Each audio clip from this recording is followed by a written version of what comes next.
Good morning, everyone. Hopefully you are here for PDW Cloud Scale, PDW and Cloud Scale, Unlimited Performance. If so, you're in the right place. So my name is Jason Straight. Of course, I have to get to this slide in order to remember what my name is. Now, my name is Jason Straight. I'm a solutions architect with Pragmaticworks. I've been working with PDW and cloud structures for a couple of years now, and looking at ways that you can use these components to build out and enhance and really get the power and performance out of data warehouses that people really want to get. If you have any questions about this session, please leave a comment into the Q&A section, and we'll get to those at the end. Pretty much anything that goes as far as questions in relation to this topic here today. Microsoft Certified Master and SQL Server MVP, and I've been working with SQL Server for a number of years now. So let's get started, and let's talk about data warehouses. And most specifically, let's talk about the pains that go into data warehouses. Data warehouses cause problems in a lot of environments. It's a thing that I've noticed is quite the trend, that data warehouses, while it's just a collection of data that's already occurred, getting access to it generally doesn't give you the best level of happiness. And we want our data warehouses to be performing as fast as our OLTP systems, but generally they don't. And part of the problem behind data warehouses not performing very well is the fact that over the last few years, our data warehouses have been growing at an astronomical rate. Gartner has done some studies, and what they're finding is that every 5 years, there's a 10x growth in data. And basically, what that's really meaning is that if you got a 10 gigabyte data warehouse today, you're going to have 100 gigabytes within 5 years. And 5 years after that, you're going to be 10 times higher. Now, of course, that's really about 10 years out from now. But think about your data warehouses. How big are they really these days? I've worked with a number of customers over the last year where their small data warehouse is 5 to 6 terabytes. And so in a couple of years, that's going to probably be twice as big. And as the data warehouses keep growing, oftentimes our OLTP systems are able to stay nice and lean and mean, because where are they shoveling off all their data to? Off to the data warehouses. And the problems that you run into as data warehouses grow is that you start to reach a point where your data warehouses are going to tip over due to the performance and the amount of data that you have out there and the queries that you're pushing up against these. And you reach this tipping point where all of the scans and that analytical activity that you're doing it's harder and harder to support. And so you're kind of locked in and need a way to solve that problem. And what we're going to talk about today is how you can get that unlimited scale and performance from PDW, bringing in the cloud as part of that offering, and being able to really just grow beyond what you currently have and get to a place where you're kind of that happy kid jumping off the dock at the end of the day, because it just works, and it's no longer a struggle. It's no longer an engineering challenge to get everything to work and perform how you would like them to do. So I mentioned that data warehouses are at a tipping point. Now, data warehouses are at a tipping point for a few reasons. Our volumes are increasing drastically, and they have been for quite a while. The rate at which data is coming in is growing. We're forced to retain things for longer periods of time. It used to be that for a couple of years, we could just keep data for a couple of years, and that'd be good. But that's just not the way it is anymore. I've worked with a lot of customers, and actually one customer in particular, we got in on Monday morning, and the retention was going to be, we need to store data for 3 years. And I was like, great, we can do that, no big deal. By Wednesday, they needed to store data for 5 years. By Thursday, we needed to store data by 7 years. Now, when we got back to Friday, the retention rate was back down to 3 years. But I think everyone in the room knew better that they were going to have to keep the data for that 7 years, because the person with that 7-year requirement isn't going away. They probably just realize that they have 3 years before they have to actually enforce what they need. Now, we're also getting data from new sources. So if you've seen any of the Power BI presentations that people are doing, you're seeing that people are pulling data in from Yelp. They're pulling data in from Twitter. We're getting new applications that we're building. All the different tools and the sensors that we have out there, just creating new areas of data that we can pull in. And that rate of accumulation is also increasing. I'm seeing some customers where they call us up to come and take a look at their data warehouse, and the first thing that they talk about is the fact that, well, we used to be storing the data at this rate, once per minute, and well, now we're going to do it once per second. Well, think about that rate of accumulation. That's 60 times growth rate in your data warehouse. And that's a 60x growth rate overnight. And how do you build up data warehousing platforms that can store the kind of data? And what you end up having to do, in a lot of cases, is you start doing query hints, and you start mucking around with max degree of parallels, and you start working on solving all your data warehousing problems from a per query basis. And that's just not sustainable over time. And so you need other ways to be able to get out there. The other thing that people are running into is as you try to scale out your data warehouses, there's a limit to how far you can scale. Now, of course, if you go and you buy a two-way machine, you got your 2 CPUs in there, and there happens to be another 2 sockets in there, so it's technically a 4-way, but you're treating it like a 2-way. Well, sure, you can add 2 more sockets in there at some point in the future. Or suppose that you get a 4-way box and you only put 4-core CPUs in there. So sure, you can grow that out. You can go from 4-core CPUs to 8, 10, or 12-core CPUs. You know, alongside with all of that, you're going to be spending a little bit more on SQL Server licensing, and you're going to hope that somebody's going to be able to approve that purchase in the future. I've been doing this for 17 years, and I've never seen a promised CPU upgrade ever approved. I've heard that they do happen from time to time, but the reality is that kind of scale up is generally an extremely challenging prospect to accomplish. And just suppose that you have the budget to go and buy the biggest, baddest, largest SQL Server box out there today. You know, you get an 8-way with maybe 20 cores, so you got 320 hyper-threaded cores out there available for you. Sure, that's great. It's expensive. And once you expand out of that 8-way box and those 20 cores, where do you go from there? And so there's a limit to what you're able to do with just a single machine, with just a single box, and how you can scale up. And of course, this never happens to anybody, where suddenly there's new requirements. You know, Friday you get everything finely tuned and perfectly running on your SQL Server data warehouse.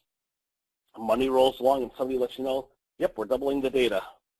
Hopefully everything works. So we do get these new requirements that come through. We've got these limitations to how the hardware can scale. We've got just the growth of data. And so, you need to get to a point where your data warehouse just functions. And it functions no matter how much data you have in it. It functions no matter how large it needs to be.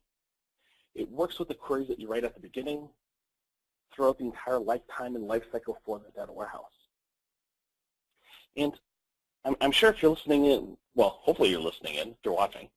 I'm sure if you've gone through this process before, you know that you have to change queries over time because in a single machine with a single SQL server, you've got to tune as the data grows. But what if you have the ability to not have to do that? What if you could just break away from that, where your query that you wrote would just work regardless of the scale and the size of the data warehouse? And that's what I want to start talking about here. The first piece of this presentation is talking about parallel data warehouse, or PDW. Before we talk about PDW, I want to talk about scale up versus scale out, because that's kind of the differentiation of what we're looking at here today. With the scale up architecture, this is what we've traditionally done with SQL Server and with data warehouses, is that ability to, we'll just add more RAM, or add more storage, we'll get a faster SAN. and doing all these different things in order to take that same machine and make it beefier, badder, and faster. There's some nice things about doing this. It's an in-place change. So you power down your server, you add in more memory, then you're good to go. No migration, no extra work to do there whatsoever.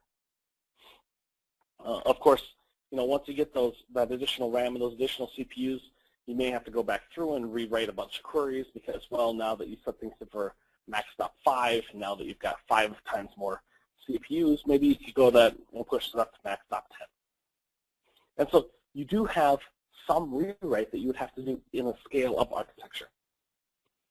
And the trouble with a scale-up architecture is that there's a limit. There is a physical limit to how big and bad you can make your machines, besides the fact that, let's just assume that you have unlimited budget for doing these. Now, a scale-out architecture, and that's what we're going to be talking about today.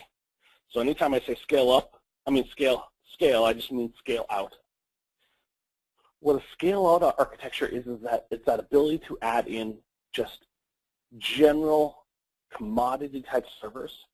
So you need to go a little bit faster, add in another machine. You need to go a little bit faster than that, add even another one. Now, each one of these machines that you add in, they're commodity hardware. So they're not the biggest, baddest machines in the world. They're just kind of an average server that you're going to add in here, and that the additional compute and additional memory that you have from each one of these is going to give you that ability to expand and grow out. Now, of course, there is some downsides to this. You have to have software that supports this kind of an architecture. If you just try to put 2 SQL servers next to each other and write views over them, that doesn't necessarily give you everything that you need. And of course, as you add in more machines, you do have a larger data center footprint.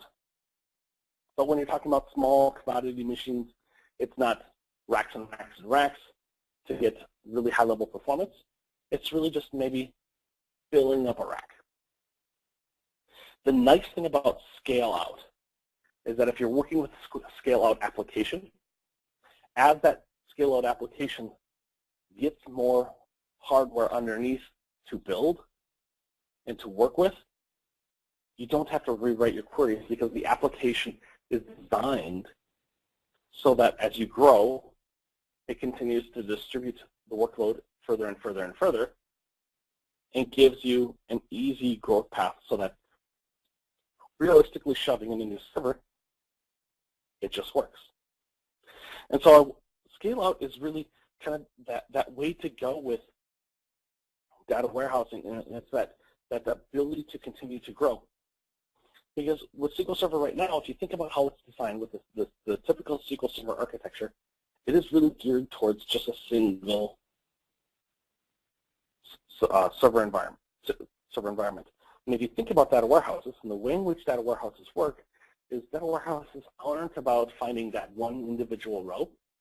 Data warehouses is really about finding all of the rows, scanning all of the data, pulling all of it together, and doing really large aggregations.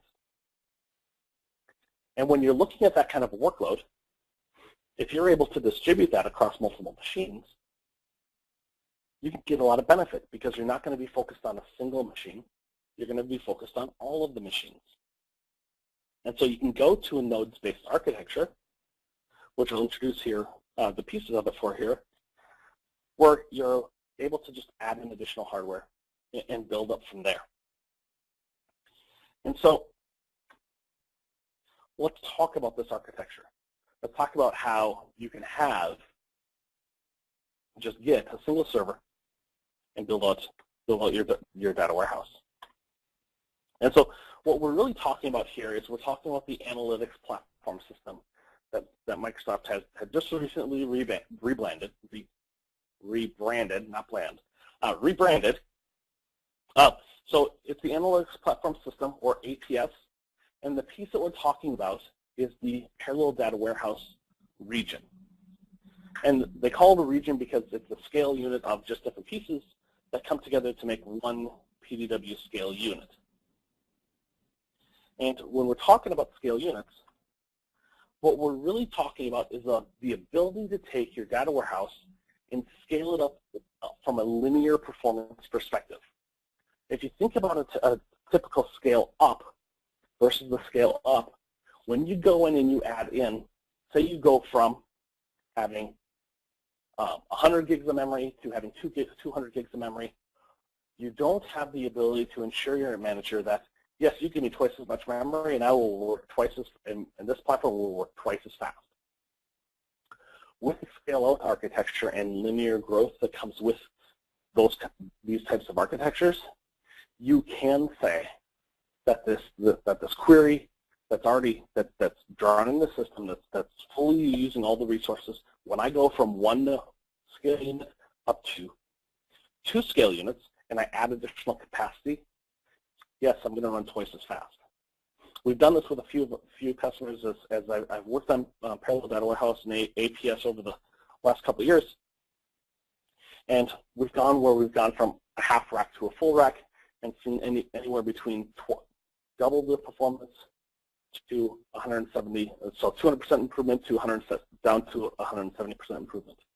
The ones that were at 170 are the ones that weren't actually using all of the resources in the platform. But once you build onto that capacity, you can continue to grow. And you can grow out your data warehouse within a single platform without having to do any rewrite of your SQL code, anywhere from 53 terabytes to 6 petabytes. Now, most of us don't have 6 petabytes, but there are people out there that do have these large volumes of data. Now, the fact that you can get to these large data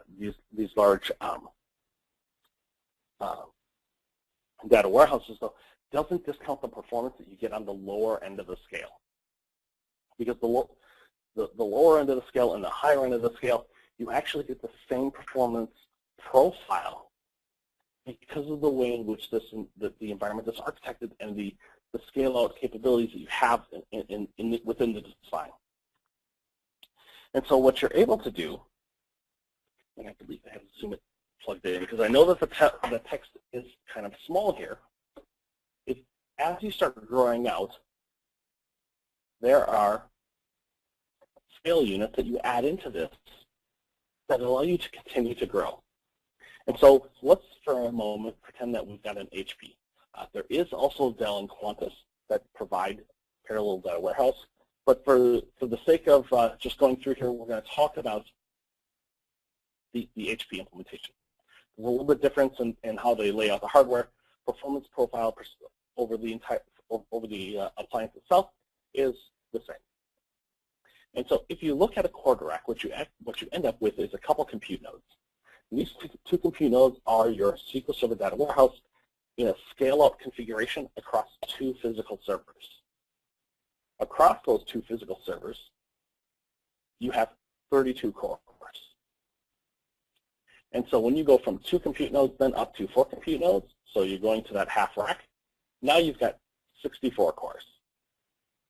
And these 64 cores would give you 100% improvement in your compute. And as you continue to grow across the life cycle of the appliance, you're going to continue to add in performance improvement from a compute perspective anywhere between 20 and 33% after the first rack. Now that's fairly substantial growth time after time. So as you have more data that you need to go through, you have that capacity to continue to grow. Now one of the things that's kind of interesting about this is that when you think about the way in which we design our data warehouses, if you had a query that you needed to run, you wanted to leverage parallelism on SQL Server, there's only a few things that you can do to ensure that you do parallelism. The first thing that you can do is make sure that you have a lot of cores. The second thing you can do is you can make sure that you have an expensive query. Now gearing towards expensive queries is generally not something that we try to plan for. Because if we get an inexpensive query, SQL Server may not use any parallelism whatsoever, or it may go through and say, well, you know, you've got 32 cores. You've got this other activity that's going on right now on your data warehouse. So instead of using 32 cores, because that's how many you've got, I'm just going to use 4. And while you can put max stop in there, that max stop is your maximum number of cores. You can limit the number of cores, but you can't persist on a number of cores. Parallel data warehouse is a little bit different. And I'll talk a little bit about the architecture in a few more slides. But parallel data warehouse gives you that ability to think of your data warehouse from not a maximum degree of parallelism perspective, but from a minimum degree of parallelism perspective. Because how PDW deploys and distributes all of the data actually ensures a base number of CPUs that get thrown at every single query. And so to understand how that scale goes, let's talk a little bit about the platform itself a little bit more. So when I talk about performance by scale, we're talking about scale-out architecture. This scale-out architecture is based upon a scale unit. And I'll talk about a scale unit in a moment. But with a scale unit, what you can generally look at is suppose that you have a query that you run on your platform and it runs in 48 seconds. Now, how would you take a 48-second query and make it faster? If you need that 48-second query to be 24 seconds in a typical SQL Server environment, you would be out there tuning, you would be out there writing indexes, you would be out there looking at execution plans and doing all sorts of other things to try and make that query just a little bit faster. But maybe that this query is at the vast, it's perfectly tuned. Maybe you had Paul White, Paul Randall show up, and they gave you everything that you needed in order to make this the best, most perfect query whatsoever. And so you're running at 48 seconds, but you need it to be at 24 seconds. In a scale-out architecture, it's actually fairly easy to achieve that. What you do is you've got this fully saturated query that's running through your system. You add in another scale unit, you redistribute your data across that, and you're ready to go. Now, from a scale-out architecture, because what we did is we went from having, 512 gigs of memory, which is what is within each one of these scale units, and 32 cores. We've now got a terabyte of memory, and we've now got 64 cores. And as you continue to have a need to compute and run things faster, you can continue to grow. And so if you go from 2 scale units up to 3 scale units, now that 48-second query is running in 16 seconds. Go up to an entire full rack where you've got the 4 scale units, and now you're at 12 seconds. And if we think about the way in which this is all being put together, you can go back to managers and you can go back to the architects and you can say that, okay, well, it currently runs X amount of seconds. If you wanted to go X amount of seconds faster, here's the investment that you have to make in the platform. And as we continue to grow and we add an additional rack, we get down to 6 seconds, add in a third rack, we get down to 4 seconds, and add in a fourth rack, and we get down to 2 seconds. Because as you're distributing out that data and you're throwing more resources at it, you're going to be able to achieve higher and higher performance throughputs. And that's really that advantage of the scale out and performance by scale. Because you're really being guided by the resources that you throw at it without having to continually go back and re-architect out your database to try and make it work just a little bit better and a little bit faster. Now, part of the way in which PDW does this is it actually localizes within each one of those scale units all of your data. And so your data is going to be distributed across the appliance. Some of it will be stored on all the compute nodes or the scale units.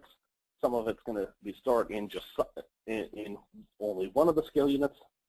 Because what it's able to do through this distribution, and this distribution is built into the appliance and how it operates, what it's able to do is run each of the queries locally on a smaller subset of your data. And by doing that, you can do a local query on smaller data that then gets joined and married all together. Now, you could build this out yourself, but the effort to build this out is quite substantial because you're going to have to look at when do I use this compute node? When do I need to use this compute node? How do I need to get the data from A to B? And what happens if the one row that I need that's on this scale unit actually is over here, and how do I redistribute all that stuff? So there's some complications with trying to build this out all on your own. But this is basically taking SQL Server and distributing it across multiple physical servers. And the way that it gets some of this scale growth is not only with the fact that it pushes this out to multiple different machines, is that even within PDW, to achieve that scale and to get that min-dop that I talked about, and I have to thank James Roland Jones. He actually helped. He actually originally coined that for me.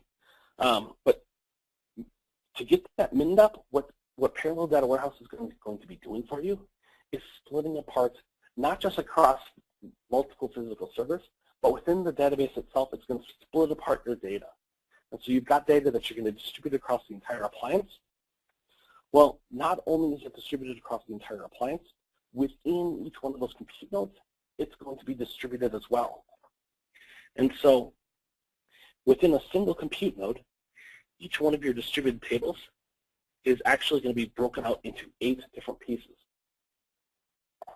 And so with these 16 cores that are on each one of these compute nodes, and with the 8 segments of your data that's there, and with each of these tables being in its own file group, and with each file group having 2 files, you're now able to have 2 CPUs going at each one of these tables, all 16 CPUs going after each one of these problems, and being able to ensure that you're getting a minimum degree of parallelism across each one of these compute nodes of all 16 queries working at your problem. And across the entire appliance, all of the CPUs that you have are all going to be working in unison across your queries, always. And that's kind of important because you can ensure that you're getting that scale out performance. Because when you write a query against PDW, it's going to go through and do all the work that's required to break everything down. And so if you have 2 compute nodes, you have 16 tables, you're going to get 16 queries. Think about the work that you'd have to go through to get to this kind of a point to achieve this scale architecture yourself.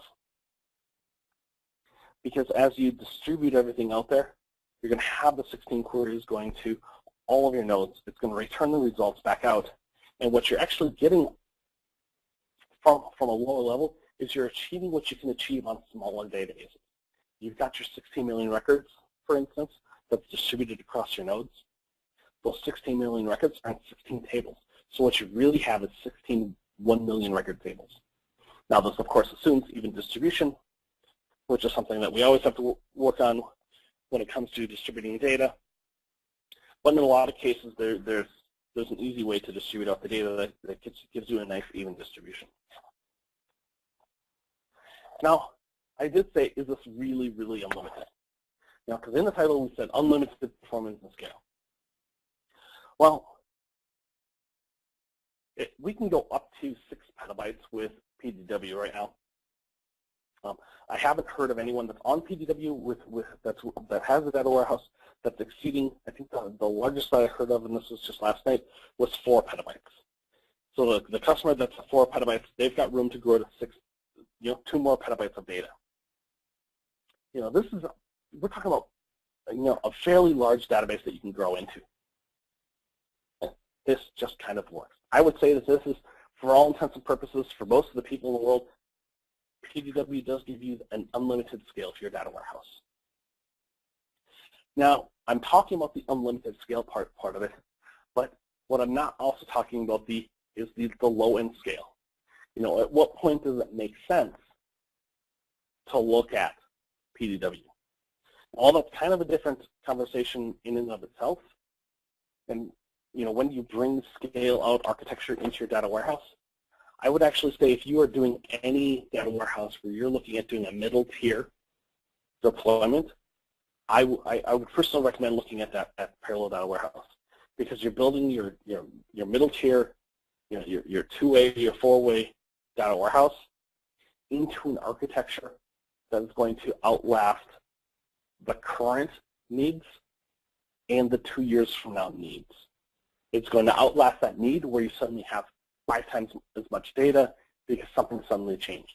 It's going to outlast that need where there was a merger and you are bringing in these other huge volume sets. It's also going to outlast that need for when people really start to use your data and they find new things to do and they want to bring in new and different data sets. It's going to give you that ability to bring them in.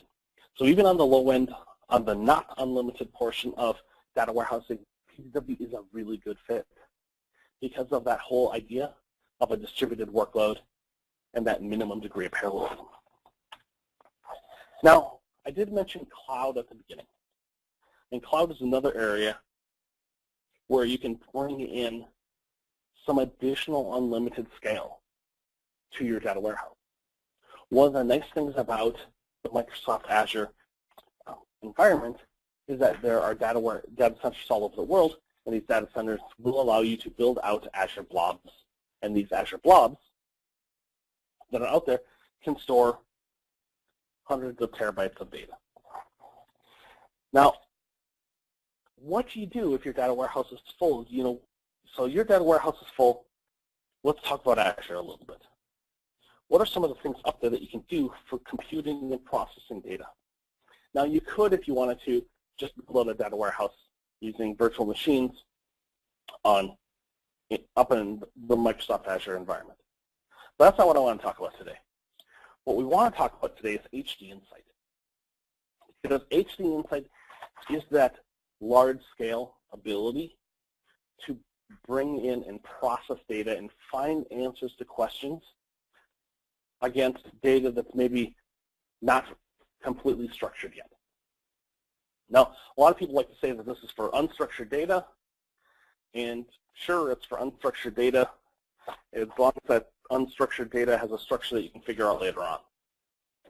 So I don't like to say unstructured, I like to say late structured. Because with Hadoop, what you're really doing is you're applying a schema to your data, not when you load it, but when you access it. Because data that doesn't match that schema, there is no voodoo magic that just makes it fit that schema. And in order to understand data, you have to put some sort of schema against it. And so what we're talking about here is structured or late structured data. We can use Hadoop 2.2 on Windows within HD Insight, and you can build out and scale and design and build your infrastructures up there. And it gives you that ability to bring in MapReduce against your data and look at maybe log files and all that stuff for as much data as you can get up into your storage blobs. Now, I mentioned storage blobs, and I'm not talking about adding it into Hadoop nodes. And that's a distinction because there are two key pieces that go into the HD Insight implementation on Microsoft Azure. There is blob storage, and there is compute. And I mention these separately because they are separate within Microsoft Azure environment. You have blob storage where you put all of your data, so the data that you're getting in that you want to do your analysis against, and then the data that comes out after you've done your analysis. So you run, you build a MapReduce job, you run everything through it, and then you push that data back out. It's completely independent from the compute nodes. Then you also have the compute nodes, and these are basically just VM machines, virtual machines that get created that will run your MapReduce jobs. They'll do all of your analytics and process everything and get it all put together. And these are also independent from storage. What that means is that within HD Insight, in the way that it's designed and built within Microsoft Azure, is that you have storage completely independent. And so before you even develop and build out your compute nodes for all of your data, you don't have to pay for those compute nodes because what you can do is wait. You're getting data, you know it's going to take a while to get it, build up your storage first. Now that you've got your storage filled up, now you can go through and build up your compute nodes.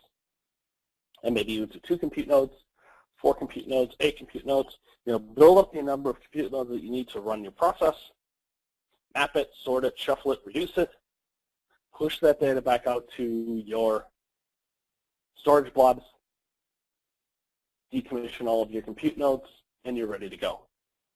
Because you don't have to have your HD Insight Hadoop MapReduce compute portions up and running after the point in which the job finishes. Now, in some cases, you'll leave them up because you have maybe multiple processes and jobs that you want to ask, that you want to run through.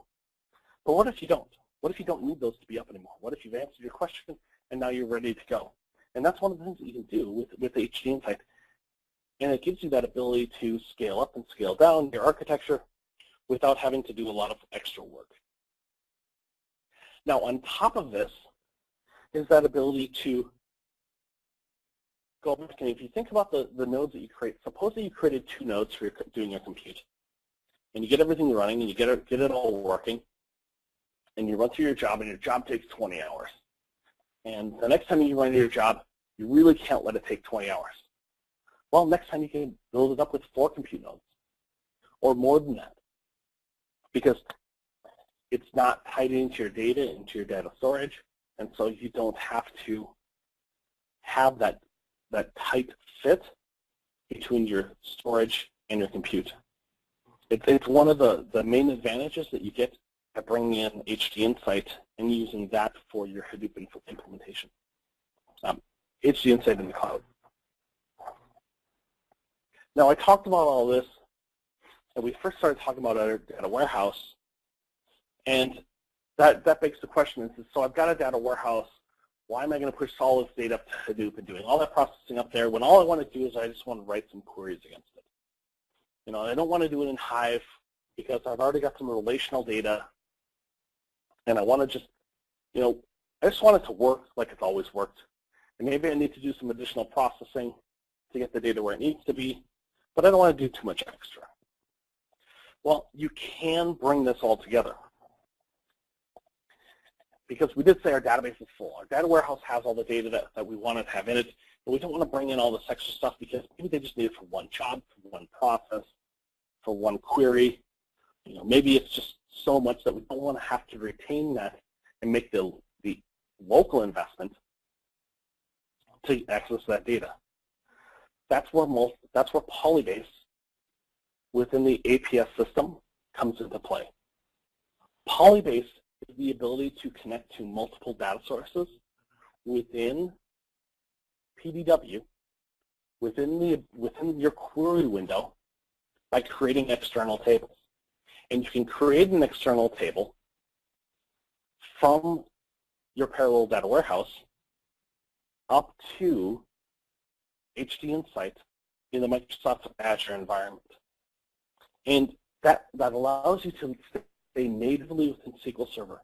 You can go and you can write the queries and you can do the things that you want to do, and then write a query that will join maybe all the results from your MapReduce job that's being stored up in HD Insight within the storage nodes, and bring that back down. And so that data that you need maybe once a year, once a quarter, it's variable in size, it's a pain to deal with, you don't want to store it in the database because you're only going to need it for 5 days. Polybase gives you that ability. But it gives you some other abilities on top of that, because you can start to rethink the way in which you scale out and build out your data warehousing environment, and the way in which you treat data and work with it from now and into the future, and look at more creative ways to really solve your problems. One of the neat things that you can do is, because you have these external tables, you can use Polybase to push data from your PDW into your HD Insight storage nodes, and basically do it as an archival cold storage for your data warehouse. So data that you don't need to be really quick and fast on PDW, maybe you get to that data that's 10 years old, but you can't throw it away, but you can definitely get it out of the kitchen. Well, you can use Polybase to push it up to HD Insight, giving you more capacity locally from more recent data. The other use case is for near real-time reporting. It takes time when you have data that's coming in to take that data and make it available to your data warehouse. The HD Insights components with Polybase and PDW gives you the ability to take and stream data from your applications, stream it and push it into HDFS or HD Insights. And the moment that it lands there, through your external tables that are pointed at the folder where the data lands, it's available. As soon as that data is available, you haven't done any ETL on it. You may have to do a few things in a view to make it totally ready, but when it lands, it's ready to be queried. And at some point, you can then merge in the results, but you can get some near real-time reporting immediately off at-scale an at-scale data warehouse. The other thing you can do is you can do incremental updates. What if you know that a certain portion of your data is changing every single day? And so, say you've got 12 periods within your data warehouse, and period 12, which is the most recent period, is the one that's changing all the time. And you're going to make a whole bunch of changes today. You'll make a whole bunch of changes tomorrow. You'll make a whole bunch of changes the day after that. Well, what if for each one of these periods, you do a partition switch? And then as soon as that partition switch is done, you've taken the old data out, you've put the new data in. What do you do with that partition? Do you delete it? That's generally what we do. But what if somebody discovers that the values that were in the partition 5 days ago were so much different than the partition that you have today that you need to find out what happened? How would you solve that problem? I laugh because I've had these problems. And there's no really good answer, because what you would generally do is you find a backup, then you find somewhere to restore the backup. And what if you're dealing with a 100 terabyte database? Where are you going to put it? But what if you were taking those partitions where you're making all those changes to and pushing those out to HD Insight and storing them for a few more days, so that you can increase the scale and the abilities of your data warehouse to have more data over time, so you have better recovery, so you don't have to fall onto full database backups, because you have the data that's there and available. And by putting it out to HD Insight and using it for cold storage and using it for as part of your ETL process, you're leveraging the redundancy of the Microsoft Azure cloud to get to what you have out there. And so I don't have any demos of this all today. My PDW is actually offline this afternoon because we're working on some upgrades so that we can do some of these things ourselves with our PDW. But that's the stuff I wanted to talk about today. I want to talk about the PDW and cloud scale and getting that unlimited performance for your data warehouse. It's really changing the way that we think about data warehouses, and it's giving us that ability to have data warehouses that grow over time with pure hardware scale. And that's a big change for our data warehouses, because it used to be that we have to sweat hundreds of hours away while we try to fix the queries and work on the code and get everything working out right. And there is another way to do it. There's another way. This scale-out architecture gives you the ability to have the data warehouse that just works. So I'd like to thank everyone for coming today. Hopefully we have a few questions. If you haven't put your questions in quite yet, please do so. My resource link there is actually incorrect. It should say PDW instead of indexing. If you do have questions that you don't really want to have answered in the call today, but you want to reach out to me, do feel free. I have my email up there on the screen. So do we have any questions for today? As of right now, we have no questions. Okay, so I will actually wait a couple minutes here in case anyone does have a question. If not, then we'll be able to... Sounds good. We'll give everyone about 2 minutes if they have a question, and then if they don't, we'll go ahead and end the webinar.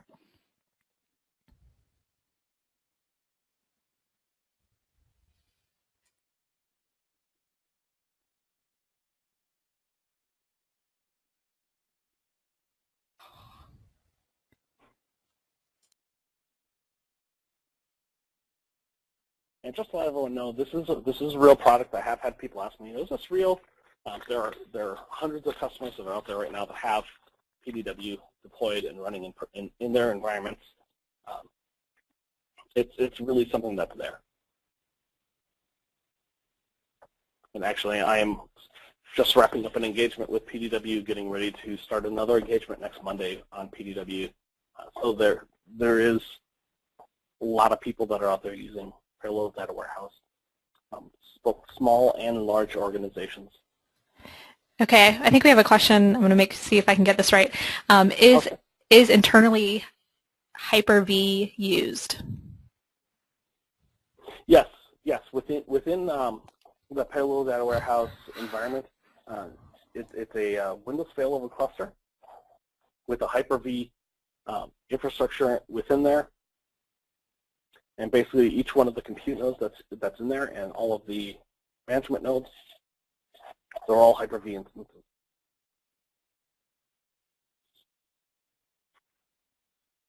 Okay, we've got one more question. Can you restate how the combination of the two makes processing unlimited?